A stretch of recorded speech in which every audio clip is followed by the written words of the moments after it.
The lighting's going to be terrible on this because I'm driving, and the sound probably too, but it is what it is. I've gotten a lot of questions based on the videos that I've posted over the last couple years, and I only have like 36 subscribers, but I've got some questions, so I know a lot of them had to do with just making extra money one way or the other, and one of the big ones was horse hauling and things like that, and I do make some money doing that. But now that diesel prices have gone up, maintenance prices on the vehicles have gone up, everything has gone up. I've stopped hauling.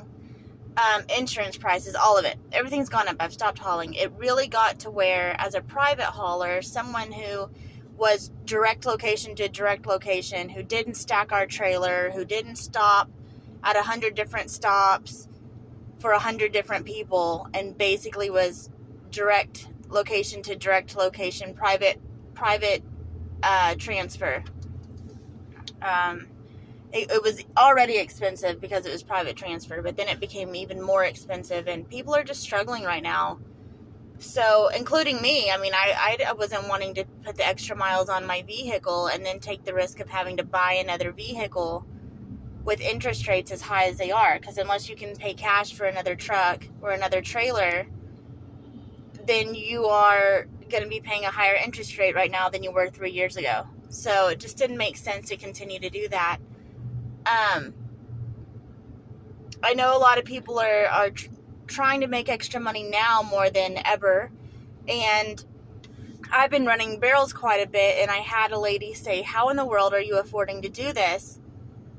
And my husband helps so much, but the truth is my husband makes enough money to basically pay the house bills, and that's it. And I pay for feed for 6 horses, and they're competition horses or performance horses, and so we can't just feed, the cheap stuff. We've got to go ahead and spend a little money on what we're feeding. We feed Triple Crown Senior and Triple Crown Complete, and a little bit of alfalfa and brown bills, and it gets expensive, and entry fees are getting higher because people are wanting to see a return for their investment.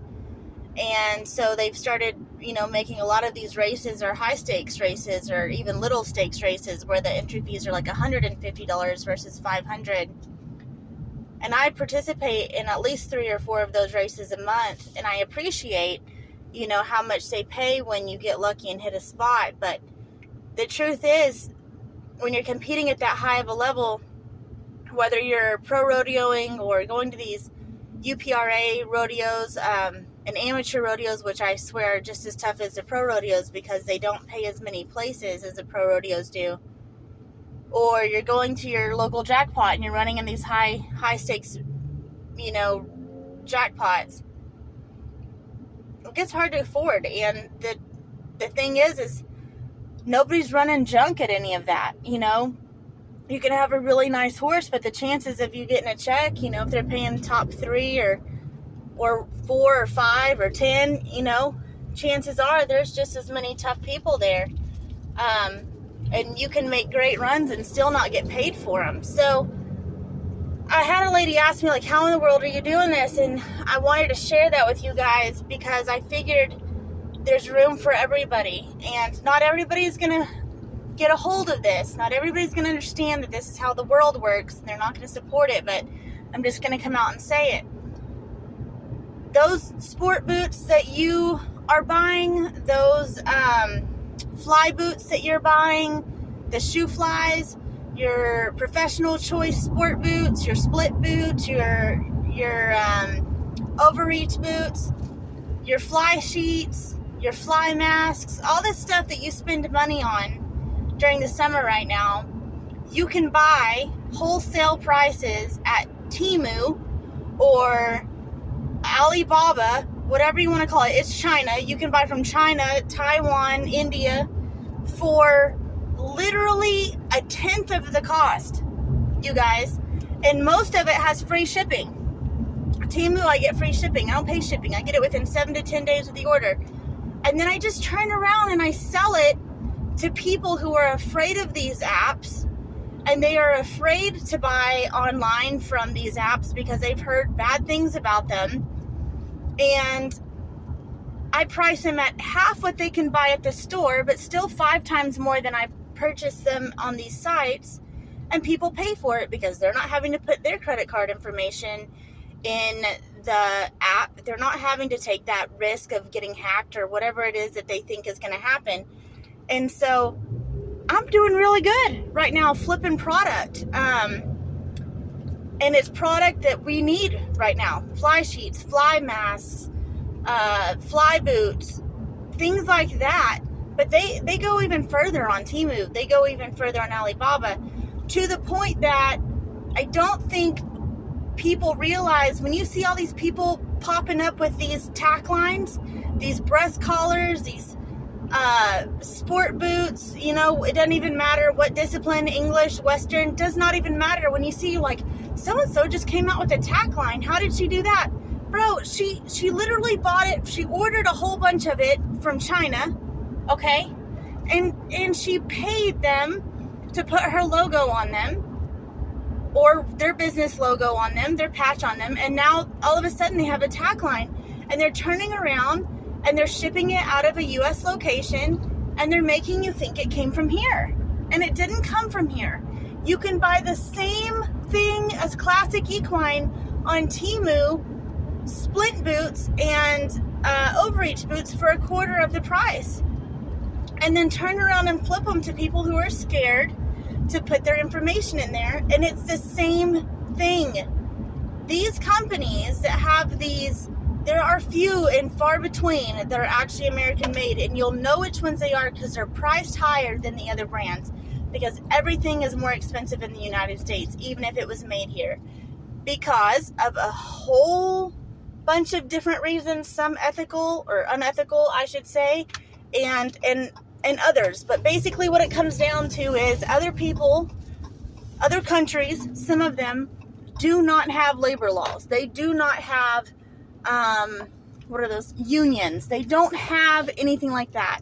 But if those people want to eat, they work, and they do a really good job, most of them, because if they get bad reviews, guess what? They get in trouble. Okay? So here's the thing. Things are more expensive in the United States because we have laws to protect our workers, and other countries don't. And there's nothing we can ever do to fix that. But 98% of the companies that you're buying your tack from at Tuskegee, Tractor Supply, anywhere, 98% of them had their stuff made overseas, paid them a little extra to put their business logo on there, shipped it to a United States location, and then shipped it to you. And you thought it came from a United States location. And it does not. It doesn't. Okay? And they're making 10 times the amount off of you. So I'm basically just flipping product.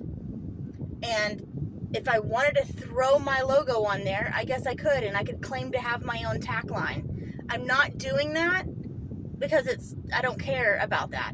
Because there's not, if it was made in the US, I would think I would be a little bit more prideful about it. But the fact that I know that literally everyone just put in their order in Alibaba and ordered a bunch of different stuff and paid these people to put their logo on it so that they could claim they have a tack line, I don't know. It just doesn't, like, for me personally, I don't care. I don't care about it. Just for the sake of saying I have a tack line, I just don't do it. But that's what I'm doing. That's what I'm doing right now. Be careful. Be careful buying stuff off Facebook. Those are drop shipping companies. They don't hold inventory, okay? You order from them. They take your money with 100 other people, and then they order from Alibaba at bulk. And Alibaba, when they get enough money to get the free shipping and the super discount wholesale, because there's 100 of them, they ship to the U.S. company, and then those companies ship to you. And that is why shipping takes so long. People think it takes so long because it's coming from China or Taiwan or India or whatever. It doesn't take that long. It comes directly from there in 7 days. That's how long it takes, 7 to 10 days max. If you're waiting 2, 3, 4 weeks to get product that you've ordered off Facebook, it is because they are ordering from there. It's taking 7 days to get to them. Then they're having to sort through all their orders because they took 100 of them before they even put in the order for Alibaba, which that might have taken them 5 or 6 days. And then they're shipping to you. And they are making so much money doing that. They're called drop shippers. They don't hold inventory. They take your money with 100 other people's, and then they put in the order, and then the order comes to them, and then they ship it to you. Don't be done with money right now, okay? Do not be done with money right now. It is too expensive to live. It's just, if you have enough money to pay 25 times the amount for something that you could buy directly from that country for way, way less, do it. Okay? This middle class is dying right now.